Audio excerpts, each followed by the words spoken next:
नमस्कार स्वामी भक्तांनो, तुम्ही कधी विचार केलाय का की स्वामींना खाली वाकून एका हाताने का नमस्कार करायचा असतो व आपले नाक स्वामींच्या समोर का घासायचे असते आणि त्यामागील रहस्य काय आहे?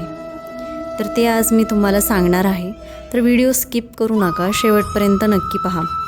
खाली वाकून मीपणा सोडून गुरुच्या चरणी शरण जाणे म्हणजेच खाली वाकून मनातल्या मनात किंवा मोठ्याने श्री स्वामी समर्थ हे 11 किंवा 21 वेळा म्हणा. गुरुपरंपरेत स्वामींच्या चरणाशी नाक घासून आशीर्वाद घेतला जातो, कारण स्वामींचे चरण हे ज्ञान, कृपा आणि आशीर्वादाचे प्रतीक मानले जाते. म्हणून स्वामींच्या चरण स्पर्शाला विशेष महत्त्व आहे. म्हणून स्वामींना हात जोडून नमस्कार न करता खाली वाकून नम्रपणे आशीर्वाद घ्या. आपल्या धार्मिक परंपरेत उजवा हात हा शुभ कर्म, सेवा, आदर यांचे प्रतीक मानला जातो. त्यामुळे स्वामींना खाली वाकून उजव्या हाताने नमस्कार करावा. डोके झुकवणे म्हणजेच संपूर्ण समर्पण करून स्वामींच्या मार्गदर्शनाचा स्वीकार करून त्यांच्या कृपेवर विश्वास ठेवावा. त्यांच्या चरणस्पर्शाने अहंकाराचे विसर्जन होते. आपण आपल्या गुरुच्या चरणांशी जेव्हा आपले मस्तक झुकवतो म्हणजेच माझे ज्ञान, माझी बुद्धी, माझा अहंकार हे सर्व गुरुचरणी अर्पण करते. आता माझे जीवन तुमच्या मार्गदर्शनाने चालू असे म्हणा. एका हाताने चरणस्पर्श करण्याचा अर्थ म्हणजे या हाताने मी सत्कर्म करीन, माझी कर्मेंद्रिये गुरुचरणी अर्पण करीन.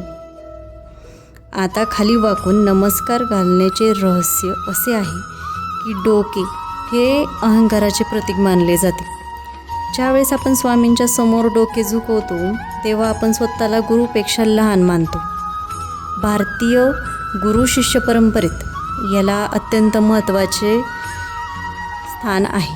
स्वामींचे चरण हे ज्ञानाचा स्रोत आहे, कृपेचे प्रतीक आणि भक्ताला योग्य मार्ग दाखवणारे स्थान आहे. म्हणून स्वामी चरणांना वंदन करतात. स्वामी समर्थांनी वारंवार श्रद्धा, नामस्मरण आणि सदाचार यावर भर दिला. त्यामुळे नमस्काराची पद्धत नव्हे तर त्यामागचा भाव अधिक महत्त्वाचा मानला जातो. जिथे मस्तक झुकते तिथे कृपेचा मार्ग उघडतो. याचा अर्थ असा नाही की कृपा एखाद्या विशिष्ट पद्धतीने नमस्कार केल्यानेच मिळते, तर नम्रतेने आणि श्रद्धेने केलेल्या भक्तीला महत्त्व आहे.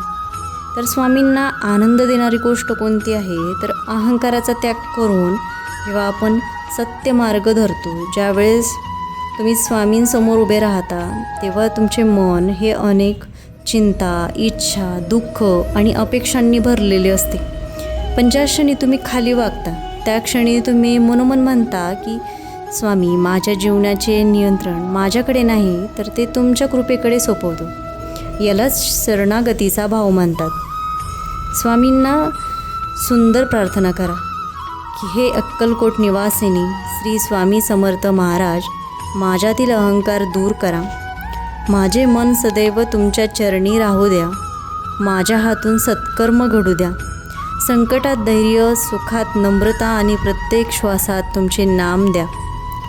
श्री स्वामी समर्थ असे दररोज सकाळी स्वामींसमोर प्रार्थना करा आणि बघा, काही दिवसातच तुमच्या जीवनात सकारात्मक बदल होतात.